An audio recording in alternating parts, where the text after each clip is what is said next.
Halo guys, perkenalkan nama lengkap saya Herculan Indra Kurniawan Banggur. NIM saya 24964091, Prodi Ilmu Komunikasi. Saya berasal dari Flores NTT, Manggarai.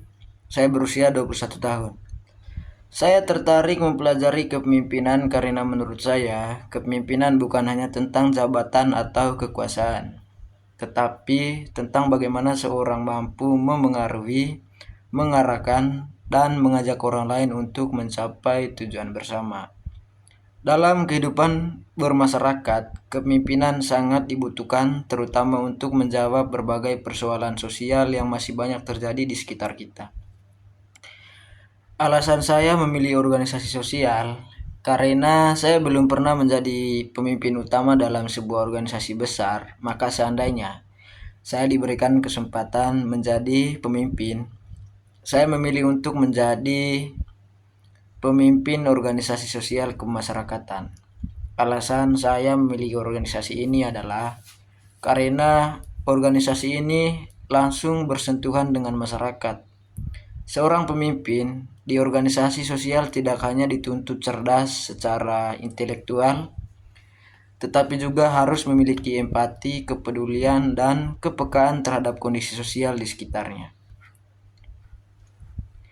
Organisasi yang saya pilih ini adalah Lembaga Sosial Peduli Sesama. Organisasi ini merupakan organisasi non-profil yang bergerak di bidang sosial dan berkemanusiaan. Fokus utama organisasi ini adalah membangun masyarakat yang kurang mampu dan membutuhkan perhatian baik dalam bidang ekonomi, pendidikan, maupun kondisi darurat seperti bencana alam. Lembaga Sosial Peduli Sesama memiliki beberapa program utama, antara lain yang pertama adalah pemberian bantuan sosial bagi masyarakat yang kurang mampu. Yang kedua, pembagian sembako secara rutin. Yang ketiga, program pendidikan gratis untuk anak-anak yang kurang mampu. Yang keempat, kegiatan tanggap bencana. Yang kelima, pendampingan sosial bagi masyarakat miskin. Tujuan utama organisasi ini adalah meringankan beban masyarakat sekaligus menumbuhkan rasa solidaritas dan gotong royong di tengah kehidupan sosial. Visi dari Lembaga Sosial Peduli Sesama adalah mewujudkan masyarakat yang peduli, sejahtera, dan saling membantu. Visi ini menjadi arah dan pedoman dalam setiap kegiatan organisasi agar seluruh program yang dijalankan tetap berfokus pada kepentingan masyarakat. Misi organisasi untuk mewujudkan visi tersebut, organisasi memiliki beberapa misi, yaitu yang pertama, membantu masyarakat kurang mampu secara berkelanjutan. Yang kedua, menumbuhkan semangat gotong royong dan kepedulian sosial. Yang ketiga, menjalin kerjasama dengan dengan berbagai pihak, baik individu maupun lembaga. Yang keempat, berbagi edukasi sosial kepada masyarakat agar lebih peka terhadap lingkungan sekitar. Sebagai pemimpin, saya akan menerapkan beberapa strategi, seperti yang pertama, mengadakan kegiatan sosial secara rutin dan terencana. Yang kedua, membentuk tim relawan yang solid dan saling mendukung. Yang ketiga, menggalang dana dan donasi secara transparan. Yang keempat, memanfaatkan media sosial sebagai sarana kampanye sosial. Menurut saya, strategi yang baik harus realistis, bisa dijalankan, dan sesuai dengan kemampuan organisasi. Langkah awal yang akan saya lakukan sebagai pemimpin adalah mengenal para relawan dan pengurus secara personal. Saya ingin memahami latar belakang, motivasi, dan kemampuan masing-masing anggota. Selain itu, saya akan menyusun struktur organisasi yang jelas agar setiap anggota memahami tugas dan tanggung jawabnya. Saya juga menanamkan nilai keikhlasan, kepedulian, dan tanggung jawab sejak awal karena organisasi sosial tidak bisa berjalan hanya dengan perintah tetapi juga dengan ketulusan. Dalam menyampaikan visi dan misi, saya akan menggunakan bahasa yang sederhana dan mudah dipahami. Saya juga akan mengaitkan tujuan organisasi dengan dampak nyata yang dirasakan masyarakat. Saya akan memberikan contoh langsung, misalnya bahwa bantuan kecil yang diberikan hari ini bisa sangat berarti bagi kehidupan orang lain. Selain itu, saya membuka ruang diskusi agar anggota merasa dilibatkan dan memiliki rasa memiliki terhadap organisasi, begitu. Masalah internal yang mungkin muncul adalah kurangnya keaktifan relawan atau menurunnya motivasi. Untuk mengatasi ini, saya akan melakukan pendekatan personal, memberikan motivasi, serta memberikan apresiasi atas kontribusi mereka. Saya percaya bahwa relawan yang dihargai akan bekerja lebih baik, ikhlas, bertanggung jawab. Masalah eksternal yang sering dihadapi organisasi sosial adalah keterbatasan dana. Solusi yang saya lakukan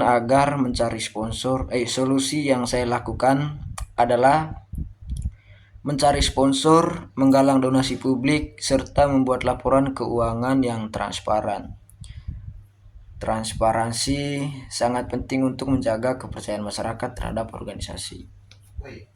Gaya kepemimpinan yang saya terapkan adalah kepemimpinan demokratis dan humanis. Saya memilih gaya ini karena organisasi sosial membutuhkan kerjasama, empati, dan keterbukaan. Setiap anggota memiliki peran penting dan pendapat mereka perlu dihargai. Dalam sebuah organisasi, terutama organisasi sosial kemasyarakatan, pengambilan keputusan merupakan hal yang sangat penting karena setiap keputusan yang diambil akan berdampak langsung pada banyak orang. Oleh karena itu, sebagai pemimpin, saya tidak akan mengambil keputusan secara tergesa-gesa atau sepihak. Langkah pertama yang saya lakukan adalah mengidentifikasi masalah secara jelas. Saya berusaha memahami agar permasalahan bukan hanya melihat gejalanya saja. Misalnya ketika bantuan sosial tidak tepat sasaran, saya tidak langsung menyalahkan tim, tetapi terlebih dahulu mencari tahu apa penyebabnya. Apakah karena kurangnya data, komunikasi yang kurang efektif, atau kendala di lapangan.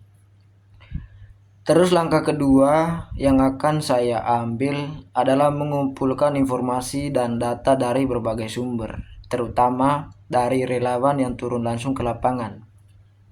Data lapangan sangat penting agar keputusan yang diambil sesuai dengan kondisi nyata masyarakat. Selanjutnya saya akan mendiskusikan masalah tersebut bersama tim. Dalam diskusi ini, setiap anggota diberikan kesempatan untuk menyampaikan pendapat dan solusi. Saya percaya bahwa keputusan yang dihasilkan bersama akan lebih kuat dan mudah dijalankan karena semua anggota merasa dilibatkan. Setelah mempertimbangkan berbagai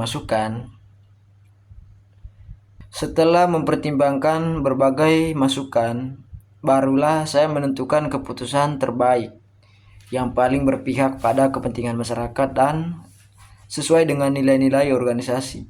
Sebagai pemimpin, saya juga siap bertanggung jawab penuh atas setiap keputusan yang diambil, baik hasilnya berhasil maupun tidak. Dengan cara ini, keputusan yang diambil tidak hanya bersifat administratif, tetapi juga mencerminkan nilai keadilan, kepedulian, dan tanggung jawab sosial. Ilmu kepemimpinan yang saya pelajari tidak hanya saya terapkan dalam organisasi, tetapi dalam kehidupan sehari-hari. Menurut saya, kepemimpinan sejati dapat dilihat dari sikap dan perilaku seseorang dalam keseharian, bukan hanya saat memegang jabatan. Dalam kehidupan sehari-hari, saya berusaha menjadi pribadi yang lebih peduli terhadap lingkungan sekitar. Misalnya, peka terhadap teman yang membutuhkan bantuan, mau mendengarkan pendapat orang lain, dan tidak bersikap egois. Saya juga berusaha menghargai perbedaan pendapat karena setiap orang itu memiliki latar belakang dan cara berpikir yang berbeda. Selain itu, saya belajar untuk lebih bertanggung jawab atas tugas dan keputusan yang saya ambil. Jika melakukan kesalahan, saya berusaha untuk mengakui dan memperbaikinya. Hal ini penting karena seorang pemimpin harus mampu menjadi contoh yang baik bagi orang lain. Dengan menerapkan nilai-nilai kepemimpinan seperti kejujuran, tanggung jawab, dan kepedulian dalam kehidupan sehari-hari, saya berharap dapat menjadi pribadi yang lebih dewasa, bijaksana, dan bermanfaat bagi lingkungan sekitar. Sebagai penutup, dapat saya simpulkan bahwa kepemimpinan dalam organisasi sosial kemasyarakatan bukan hanya tentang mengatur atau memberi perintah, tetapi tentang melayani, memahami, dan menggerakkan orang lain dengan ketulusan.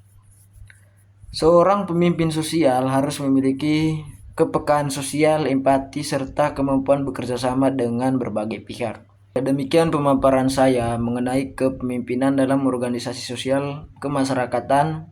Saya berharap ilmu kepemimpinan yang saya pelajari dapat saya terapkan secara nyata dalam kehidupan sehari-hari. Demikian penyampaian dari saya ucapkan terima kasih dan sampai jumpa.